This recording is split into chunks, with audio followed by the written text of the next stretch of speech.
देखिए हम लोग गए थे कॉलेज पे, तो कॉलेज से आते हुए एक स्टॉप पड़ता है ट्रेन का, वहीं पर रुक के हम वेट कर रहे हैं कब खुलेगा कब नहीं। देखिए गाड़ी जाम लगा हुआ है, ट्रेन आएगा तो आपको दिखाएंगे सीन, ठीक है।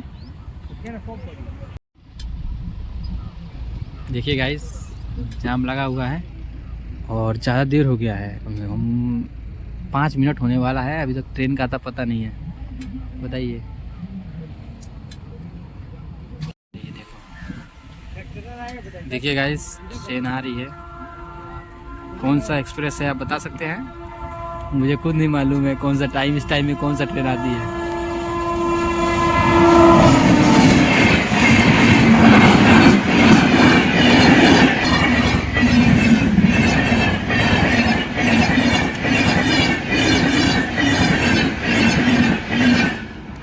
अब 5 किलोमीटर दूर जाए ना।